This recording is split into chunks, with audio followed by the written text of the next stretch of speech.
Hoy vengo a servirles, hoy vengo a ser portadora de la palabra del Señor, lo que Él puso en mi corazón, un mensaje de vida para nosotros. Y a mí siempre me gusta viajar en el tiempo, cuando el Señor me ha dado la oportunidad de compartir su palabra, siempre me gusta viajar en el tiempo. Y hoy los voy a poner a viajar conmigo en el tiempo. ¿Les parece? Nos vamos a desprender un momento de la silla donde estamos y nos vamos a imaginar que nos vamos al siglo primero después de Cristo. Yo los invito a que vayan conmigo a ese momento y al mismo tiempo quiero contarles que hoy voy a hablar acerca de la vieja levadura. Ese fue el tema que el Espíritu Santo puso en mi corazón ya hace bastantes días atrás. Me ha tenido muy inquieta en la preparación de esta enseñanza. Bueno, y gracias a Dios que hoy puedo dar el mensaje. Así es que vamos conmigo a ese momento, al siglo primero después de Cristo. Pero antes quiero leerles una palabra que está en el libro de Primera de Corintios, capítulo 5, verso 7. Limpiaos pues de la vieja levadura para que seáis nueva masa, sin levadura como sois, porque nuestra Pascua, que es Cristo, ya fue sacrificada por nosotros. El que está hablando aquí es Pablo, el apóstol de los gentiles. Y ahorita quiero definirles la palabra levadura. Dice que es el ingrediente clave para que la masa de pan, pizza y otros productos horneados aumenten de volumen. También contribuye al sabor y aroma característicos del pan. ¿Cuál es el contexto de la palabra? ¿Por qué está aquí Pablo hablando acerca de usando esta metáfora de la levadura y a quiénes les está hablando? Bueno, Pablo les está hablando a los corintios y quiero comentarles acá un poquitito acerca del contexto en el cual esta palabra está y quedó escrita en la palabra del Señor. Quiero contarles que Pablo hizo varios, como misionero, como apóstol de los gentiles, él hizo varios viajes. Y en este segundo viaje le tocó ir a Corinto. Antes de eso, él había planeado, según él, ir a Asia. Pero el Espíritu Santo le dijo un momentito, no, a Asia no. Necesito que vayas primero a otros lugares de Europa. Y entonces lo envía a Corinto. Eso sucedió más o menos en el año 50 después de Cristo, aproximadamente. En su segundo viaje misionero, Pablo es enviado a Corinto. El Espíritu Santo se lo revela y él, bueno, muy obediente, claro que sí, va a ese lugar. Y quiero ahora definirles un poquitito qué era Corinto, perdón, en ese momento. Era una ciudad cosmopolita, capital de la provincia romana de Acaya en Grecia. Corinto era un centro de tráfico comercial, es decir, muchas personas de diversos lugares, de diferentes culturas, llegaban a Corinto por el tema del comercio. Diferentes culturas, diferentes lugares, todos se apersonaban en Corinto con ese objetivo, por el comercio. Entonces, esto hizo de Corinto una ciudad llena de diversidad cultural. ¿Y qué les parece? También había judíos, había una iglesia de Dios en ese lugar. ¿Y esto por qué? Bueno, porque recordemos que al haber quedado destruidos los dos reinos, el del norte y el del sur, los judíos fueron dispersados o se dispersaron por toda la tierra, principalmente por el lado de Europa, también en Asia, por el lado del Mediterráneo fue donde más se dispersaron. Por eso había judíos en Corinto, había una iglesia. Pero además de que Corinto era un centro comercial, por así decirlo, tenía una mala reputación de inmoralidad. Había algo increíblemente promiscuo en ese lugar, un ambiente, habían templos paganos donde se hacían rituales de prostitución, había adoración a imágenes, habían incestos, los papás con los hijos con los papás, y bueno, aquello era un descontrol total. Entonces, Corinto, a pesar de que era una ciudad rica, era una ciudad perdida, inmoral, incluso desde antes de que llegara el cristianismo a ese lugar. Bueno, ¿qué les parece? Ahí, a ese lugar, envía el Señor a Pablo, porque en los planes del Señor estaba Corinto, claro que sí. Él llega a ese lugar y ¿qué es lo que encuentra? ¿Cómo encuentra a la iglesia de Dios en ese momento? Bueno, divagando entre dos pensamientos. Un día estaban acá y otro día estaban acá, participaban de las costumbres paganas, participaban de los rituales incluso, pero Pablo tenía una misión específica y él se dedicó, dice la palabra en el libro de Hechos, capítulo 18, verso 5, se dedicó por entero a predicar el evangelio, testificando a los judíos que Jesús era el Cristo. Esa era su misión en ese lugar de perdición.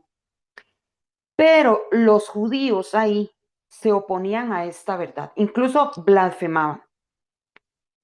Ellos no querían escuchar la verdad que Pablo les llevaba. Y Pablo les hablaba bastante fuerte acerca de esto, los confrontaba con la palabra del Señor. Y al mismo tiempo había también judíos que estaban en esa lucha, en que querían de verdad seguir la verdad, pero al mismo tiempo el mundo los jalaba, la corriente del mundo los jalaba. Querían participar y al mismo tiempo querían seguir las palabras de Pablo. Estaban en esa lucha. Entonces, esa realidad en Corinto hizo que Pablo declarara en Primera de Corintios capítulo siguiente. Esta es la esencia de la realidad judía en ese lugar. Así le dice Pablo a los corintios, al pueblo de Dios. Y vosotros estáis envanecidos. Wow, hermanos, esta palabra envanecidos es fuerte, es un adjetivo bastante fuerte y quiero definírselos. Envanecidos significa excesivamente orgullosos, engreídos por sus propios logros, cualidades o posesiones, sentimiento de superioridad, vanidad. No tenían temor de Dios, no reconocían la gravedad del pecado. En lugar de sentir dolor o vergüenza, ¿qué les parece? Se sentían orgullosos de vivir una vida así. Se vanagloriaban por la tolerancia al pecado. Esa era la realidad de los corintios, de los judíos en Corinto, y por eso Pablo llega directo a predicar el evangelio a judíos y también a los gentiles. Porque si los judíos no iban a escuchar, él iba para los gentiles, porque también la palabra era para ellos y para nosotros, gloria a Dios. Pablo estuvo 1 año y 6 meses en Corinto y a partir de esta realidad que él encuentra en ese lugar, escribe las dos cartas. Hoy me voy a referir a ese verso en el capítulo 5, verso 7 de la primera carta. ¿Qué esperaba Pablo? Pablo esperaba que ellos de verdad entraran en razón, que fueran libres, que la verdad los hiciera libres, que rechazaran la inmoralidad, la maldad, la desobediencia y que tomaran acciones para corregir sus vidas, para que permitieran que el Señor transformara sus vidas. Ese era el anhelo de Pablo y por supuesto el anhelo del Señor. Y vean qué tremendo, en 1 Corintios 1:2, me voy a devolver un poquito, él inicia la primera carta con un saludo. Y escuchen este verso, wow, que de verdad explotó en mi cabeza. Dice así, este es el saludo que le hace Pablo a los judíos en Corinto. A la iglesia de Dios que está en Corinto, a los santificados en Cristo Jesús, llamados a ser santos, con todos los que en cualquier lugar invocan el nombre de nuestro Señor Jesucristo, Señor de ellos y nuestro. Wow, hermanos, cuando yo leí esto, yo dije, aquí Pablo me está saludando. Yo recibo ese saludo para mí, porque aquí él dice que todos los que invocan el nombre del Señor en cualquier lugar. Yo me sentí saludada y yo quiero que ustedes también se sientan saludados en esta noche. El Señor los está saludando también a ustedes, aleluya. Ahora sí, vamos a meternos un poquitito más en el verso 7. Voy a referirme primera de Samuel, perdón, primera de Corintios, verso 7 del capítulo 5. ¿Qué es lo que Pablo hace acá? Exhorta al pueblo a renunciar a la vieja levadura. Eso fue lo que Pablo encontró en Corinto cuando llegó ahí. Un pueblo metido completamente de nariz en la vieja levadura. Él los exhorta a abandonar la justicia propia, el orgullo, la arrogancia, la jactancia, la maldad. Y sobre todo a dejar de imitar tradiciones de hombres, costumbres de hombres, paganas. En esencia, el mensaje de Pablo iba puntual. Él quería que el pueblo de Dios reconociera la autoridad y el señorío de Cristo en sus corazones. Porque aquí se lo dijo claro, ya Cristo había muerto, ya había sucedido la Pascua, ya había resucitado, ya el Cordero había sido sacrificado, ya no había razón, no había justificación. Ellos tenían que limpiarse. ¿Por qué? ¿Por qué limpiamos algo? Porque está sucio, porque está contaminado. Y así estaba el pueblo de Dios, completamente contaminado. Por eso Pablo les dice que se limpien. ¿Para qué? Para que sean transformados en nueva masa. Primero tienen que limpiarse para ser transformados, porque si no hay limpieza, no viene la transformación. El sacrificio de Cristo ya los había liberado de la muerte. Ya la verdad estaba llegando a sus mentes y a sus corazones. Esa vieja levadura, hermano, los había inflado. Infló el ego de los judíos. Era tiempo para humillarse y rendirse ante el verdadero Dios de sus vidas. Amén y amén. Y aquí me llama la atención porque Él les dice, limpiaos. Es decir, ellos tenían que tomar la decisión de que eso empezara a suceder en sus vidas. ¿Por qué? Porque nosotros siempre tenemos que tomar decisiones en lo natural. Siempre tenemos que permitir que se active el poder de Dios en nosotros. Por eso aquí Pablo les dice que se limpien. Es decir, tomen la decisión de abandonar la vieja levadura. ¿Cuál era la vieja levadura? El pasado. Todo ese pasado sin Cristo. Todo aquello en lo que se metieron, en lo que se acostumbraron a vivir, en lo que siguieron, en lo que creyeron, en lo que confiaron, imitando costumbres paganas. Y aquí quiero hacer un paréntesis porque eso me llevaba al Espíritu Santo. Para contarles algo acerca de un hombre de la Biblia, para que quede un poco más claro el concepto acerca de la vieja levadura. Pero antes de contarles de quién se trata, voy a mencionarles unos nombres. A ver, quiero que esas imaginaciones se activen por un momento y les voy a mencionar varios nombres. Aquí ya nos vamos a pasar un poquitito en el tiempo, pero ahorita les digo a dónde nos vamos a ir.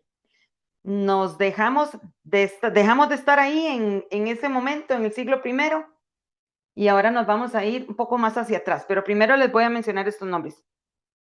Abraham, Isaac, Jacob, José, Moisés, David. No les voy a hacer la pregunta, obviamente, si quiere ahora me lo pueden comentar, pero ¿qué tenían en común estos varones? Al mencionar esos nombres, ¿qué se les viene a la mente? Bueno, yo les voy a dar la respuesta. Todos fueron pastores y todos fueron llamados y escogidos con grandes propósitos, maravillosos propósitos de lo alto. Voy a dejar eso por ahí un momento y ahora sí, nos vamos a viajar en el tiempo otra vez. Activamos la máquina del tiempo y nos vamos al siglo XI antes de Cristo. Ahí es donde vamos a conocer acerca de este varón que nos va a hablar un poquitito más claramente acerca de este concepto de la vieja levadura. ¿Dónde nos vamos? Bueno, vamos a ir al momento que nos habla 1 Samuel 8, al tiempo del profeta Samuel, cuando Samuel era juez de Israel, al tiempo cuando Samuel ya estaba viejito, ya había envejecido, dice la palabra. ¿Cuál es la realidad en ese momento? Se las explico brevemente. Sus hijos no andaban en buenos pasos, llevaban vidas bastante incorrectas. Y entonces los ancianos de Israel se empiezan a preocupar de quién iba a sustituir a Samuel como juez de la tierra si sus hijos andaban perdiditicos. Entonces los ancianos le dicen a Samuel que les pongan un rey sobre Israel. Yo creo que ya ustedes saben de quién estoy hablando o de quién voy a hablar. Cuando los ancianos le dicen al profeta que le piden un rey, entonces Samuel va y consulta a Dios. ¿Por qué? Porque el corazón de Samuel se estremece. Él siente que lo están desechando como juez. Pero entonces se presenta donde el Señor y vean lo que le dice el Señor en 1 Samuel 8:7. Oye la voz del pueblo en todo lo que te digan, porque no te han desechado a ti, sino a mí me han desechado para que no reine sobre ellos. Aquí ya Samuel estaba quedando bien claro con las palabras del Señor. Entiende, Samuel, no te están desechando a ti, es a mí a quien me están desechando. Por eso están pidiendo un rey de carne y hueso. A mí me están desechando. Y ahora sí, vamos a hablar de este varón, de Saúl, el primer rey de Israel, pero no vamos a hablar ni de su reinado, ni vamos a hablar de toda su vida. Vamos a hablar de un capítulo de la vida de Saúl que quedó por ahí escrito. Es como esa letrita pequeña que a veces no leemos y que tiene un gran peso. Eso les voy a contar ahora. El Señor reservó varios versos acerca de este varón, algo que sucedió un día antes de que él fuera ungido como rey por mano del profeta. De esto nos va a hablar el Señor para entender un poco ese concepto. Cuando Samuel se da cuenta que el pueblo quiere rey, entonces Dios le dice a Samuel, cuéntale al pueblo lo que les va a pasar si piden rey, las consecuencias que van a venir por ese rey que están pidiendo. Pero por más que Samuel les explica todo lo que el Señor le dirige decirles, dice 1 Samuel 8, versos 19 y 20, dice, no, sino que habrá rey sobre nosotros y nosotros seremos también como todas las naciones. Definitivamente el pueblo quería rey y nada los iba a cambiar de opinión, ninguna razón. Era de esperar, hermanos, y aquí quiero retomar un poquitito lo de los nombres. Era de esperar por experiencias pasadas que el rey de Israel, wow, es que era el primer rey de Israel, la nación escogida por Dios, el pueblo especial de Dios, un primer rey. Eso es como cuando uno tiene el primer bebé, nosotras las mujeres. Le escogemos el mejor nombre, wow, o sea, hacemos todos aquellos preparativos por la ilusión y la emoción, porque, wow, es el primogénito, es el primer hijo. Bueno, algo así. Y podríamos pensar, a partir de la experiencia pasada, que Dios iba a escoger a un pastor de ovejas para ser rey. Al fin y al cabo, ya vimos las historias de estos varones, las conocemos un poco y sabemos por qué tenían ese oficio. Un ejemplo, por Moisés, por ejemplo, que fue instruido en medio de aquellos rebaños, pero no era pastor de ovejas. Este varón venía de una familia de agricultores, no era pastor de ovejas, pero Dios lo escogió, complació al pueblo, el pueblo puso la mirada en un hombre, la confianza en un hombre, porque ellos querían ser como todas las demás naciones, y eso trajo consecuencias. Dios le da al pueblo de Israel una gran lección a partir de Saúl. Quiero contarles que Saúl era hijo de un hombre llamado Cis, de la tribu de Benjamín. Dice la palabra que no había otro hombre más hermoso que Saúl. con una estatura, dice que sobrepasaba a cualquiera del pueblo. El hombre era un modelo. Dios puso un modelo en el trono de Israel. Su físico posiblemente deslumbraba. Parecía buen líder y guerrero valiente. Pero ¿qué pasa un día antes de que Saúl fuera ungido por el profeta como el primer rey de Israel? Resulta que Saúl debe cumplir una importante misión. Ahora vamos por un momentito a la casa de Saúl. Vamos a ver al papá, vamos a ver a Saúl, nos imaginamos la escena. Sí, se acerca Saúl y le dice, hijo mío, necesito que hagas algo muy importante. Tengo una misión para ti.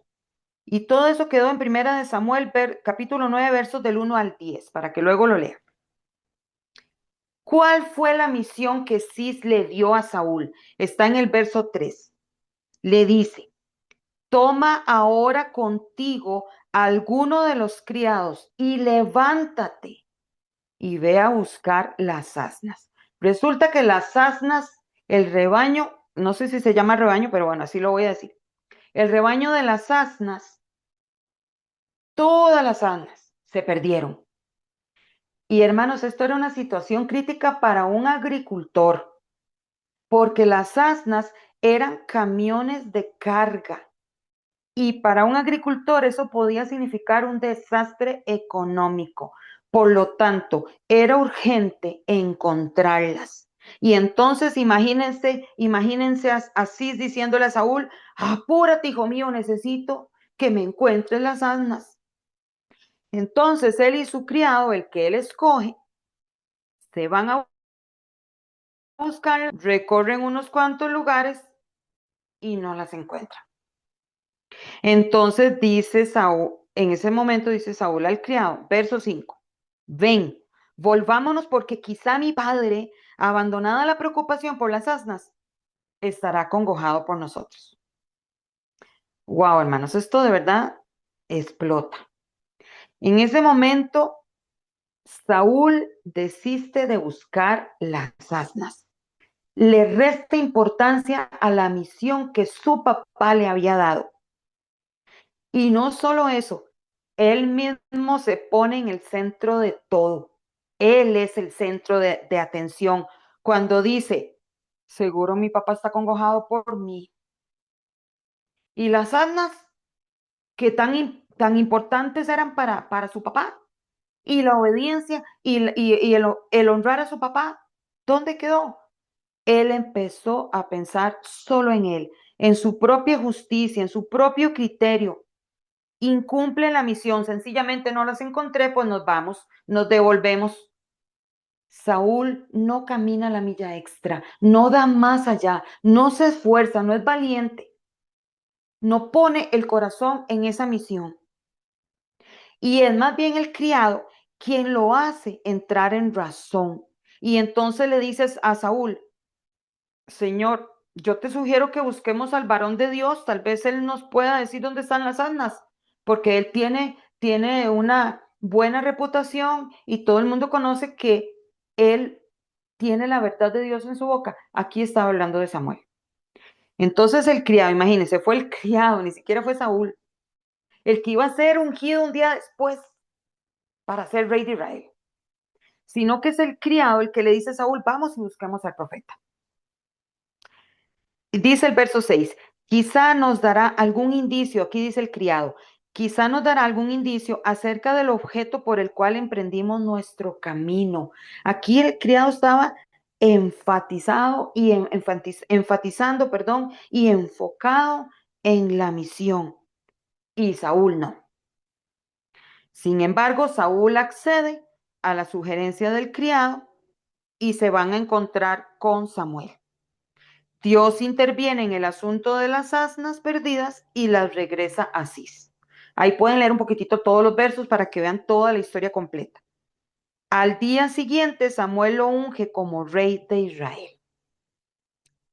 2 años después de que Saúl se sentara en el trono de Israel, empiezan a verse las primeras señales de desobediencia. Saúl llevó la vieja levadura al trono. Ese rasgo de su carácter, eso que no pudo lograr, lo llevó al trono. Lo que estaba en su corazón, el haberse dado por vencido, el no haber luchado para encontrar las almas de su papá, lo llevó al trono. Y vamos a verlo más claramente. En medio de una primer batalla contra los filisteos, ya como rey, Saúl toma sus propias decisiones en lugar de obedecer las palabras del Señor a través del profeta. Recordemos un poquito, Samuel le dijo, espérame 7 días, al término de 7 días llego hacia ti y te digo qué debes hacer. Pero Saúl se impacientó, se cansó, no quiso esperar y tomó una decisión incorrecta de ofrecer un holocausto, de ofrecer sacrificio, y esto no le agradó al Señor. Entonces, por medio del profeta, en 1 Samuel 13:13, le dice a Saúl, locamente has hecho. No guardaste el mandamiento de Jehová tu Dios que él te había ordenado. Pues ahora Jehová hubiera confirmado tu reino sobre Israel para siempre. Otra situación similar sucede luego en otra guerra contra los amalecitas. Eso está en 1 Samuel 15:11. Y vean estas palabras que el Señor dice en ese verso 11. Este es el Señor hablando. Me pesa haber puesto por rey a Saúl, porque se ha vuelto en pos de mí y no ha cumplido mis palabras. Wow, eso es palabra fuerte. Saúl incluso, vean qué tremendo, en el verso 12 del capítulo 15, vean lo que hizo Saúl después de la victoria de esa guerra contra los amalecitas. Dice la palabra que levantó un monumento en un lugar llamado Carmel para recordar su victoria contra los amalecitas. En lugar de darle la gloria a Dios, de atribuirle la victoria a Dios, él levantó un monumento para recordar su victoria. Ahí está la vieja levadura, hermanos. Él buscó su propia gloria, sus propios deseos por encima de la voluntad de Dios. Su ego inflado lo dirige. Él sigue el camino de independencia y autosuficiencia. Hermano, Saúl estaba envanecido, igual como el pueblo de Dios en Corinto, envanecido, metido en sus propias cosas. Nunca se limpió de la vieja levadura cuando llegó al trono y tampoco permitió que Dios lo limpiara de esa vieja levadura. Y vuelvo y retomo esto que dice aquí el verso 12 de 1 Samuel 15. Se ha vuelto en pos de mí. Esa frase significa tanto, hermanos. Se ha vuelto en pos de mí. ¿Qué significa eso? ¿Qué estaba diciendo Dios acerca de Saúl?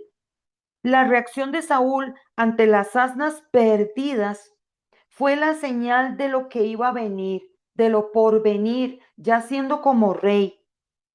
Saúl no se dejó moldear por el Señor. Dios quiso afirmar su reino, pero la vieja levadura lo colocó fuera del trono.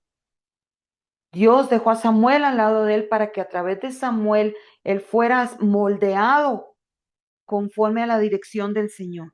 Pero Saúl no escuchaba la voz de Dios. Él hacía lo que bajo su criterio decidía hacer.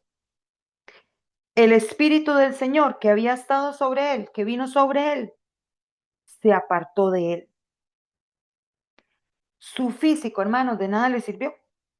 Ser el más hermoso del pueblo, de nada le sirvió. Ser el más alto del pueblo, de nada le sirvió. Porque su corazón estaba lejos de querer cumplir la voluntad de Dios. Saúl no fue siervo útil. Hermanos, nosotros sabemos que Dios no escoge hombres perfectos ni mujeres perfectas. Eso lo sabemos porque no los hay. Pero Él nos exhorta, nos invita a dejar el pasado y dejarnos moldear por Él para convertirnos, como dice el libro de 1 Corintios 5:7, en nueva masa. Saúl debía ser nueva masa. Yo sé que este término es más moderno, en el Evangelio está ya en el nuevo pacto a través de Cristo, pero la palabra es para siempre, hermanos. Saúl tenía que ser nueva masa como rey de Israel, como primer rey de Israel. Tenía que despojarse de la vieja levadura y ser nueva masa en las manos del Señor. Despojarse de la vieja levadura y ser nueva masa, hermanos, es un asunto del corazón. Viene del corazón. Ahí no entra el físico, ahí no entran los logros, los éxitos, las victorias. No importa qué tan exitosos fuimos en el pasado, cuántos títulos tenemos pegados en la pared. Y no quiero subestimar eso porque también eso tiene importancia, claro que sí. Pero nada de eso vale si no estamos en Cristo, si eso no está dentro de la verdad de nuestra vida. Porque entonces seguimos con la vieja levadura, seguimos siendo hombres viejos, mujeres viejas, y perdón el término, la Biblia habla del hombre viejo, abandonar el hombre viejo, pero también podemos ser mujeres viejas, o sea, seguimos en eso, en ese pasado, que más bien de ese pasado tenemos que renunciar. ¿Por qué? Porque en Cristo somos criaturas nuevas, nueva masa. Hermano, los hijos de Dios, en sentido espiritual, deben aspirar a tener cualidades similares a las de un pastor, a las de un buen pastor.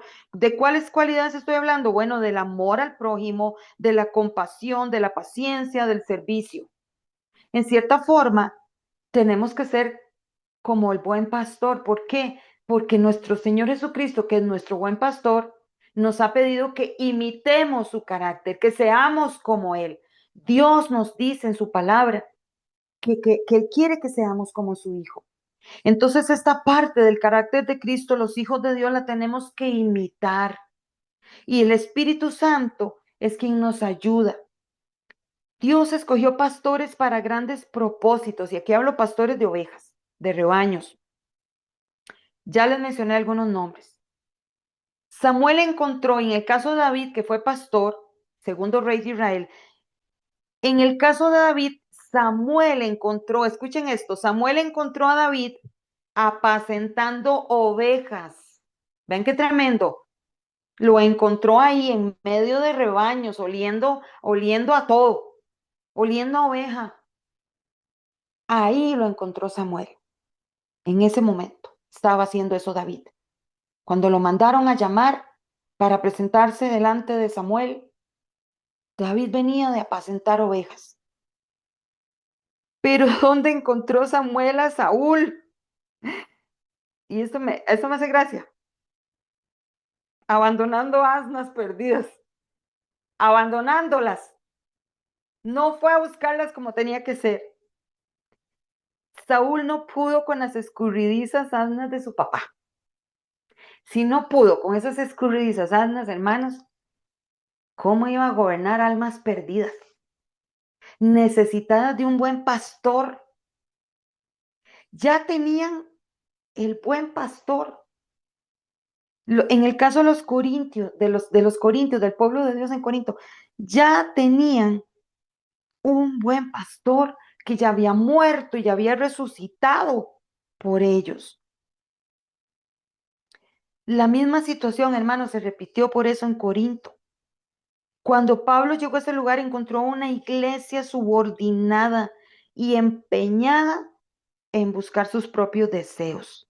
Ellos, hermanos, si puedo decirlo así, entre comillas, y subrayado y en negrita, eran felices viviendo la vida que se vivía en ese lugar, en ese centro comercial, y estaban orgullosos de vivir esa vida.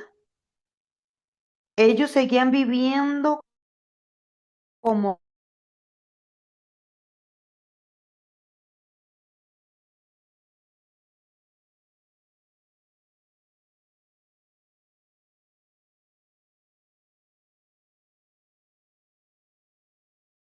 los que estaban fuera y ya ellos estando